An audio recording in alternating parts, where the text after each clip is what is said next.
আসসালামু আলাইকুম my dear students, তোমরা যারা বৃত্তি পরীক্ষা দিছো পঞ্চম শ্রেণীর শিক্ষার্থীদের জন্য এই কয়েকদিন আগে একটা প্রশ্ন দিয়ে পরীক্ষা হয়েছিল, মানে বোর্ড থেকে প্রশ্ন দিয়েছিল। ওই বোর্ডের পরীক্ষা মানে প্রশ্ন অনুসারে একটা পরীক্ষা হয়েছিল। ওই পরীক্ষায় যে ডাব্লিউএস কোশ্চেনগুলো দিয়েছিল এটা কিন্তু আসলে মোটামুটি স্ট্যান্ডার্ড মানের। তো এই ধরনের ডাব্লিউএস কোশ্চেন তোমরা করতে পারলেই হবে। আর এখানে একটু কনফ্লিক্ট ছিল, একটু ঝামেলা ছিল, আমরা একটু ক্লিয়ার করে দিচ্ছি।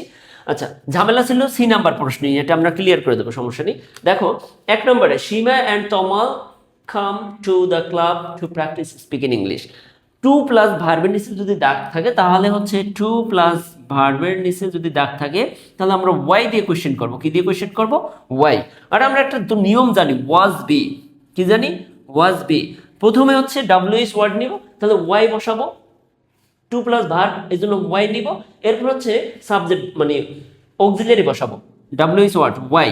এরপর হচ্ছে কি বসাবো? Auxiliary why. টেন্স অনুসারে অক্সিলারি বসাতে হবে, ওয়াই ডু, ওয়াই ডু। এরপর সাবজেক্টকে Seema and Tamal, why do Seema and Tamal. এরপর হচ্ছে গিয়ে come to the club, verb বসাই দেব, সাবজেক্ট বসাইলাম, এরপর verb, why do Seema and Tamal come to the. পুরো লিখে দেবো নাকি?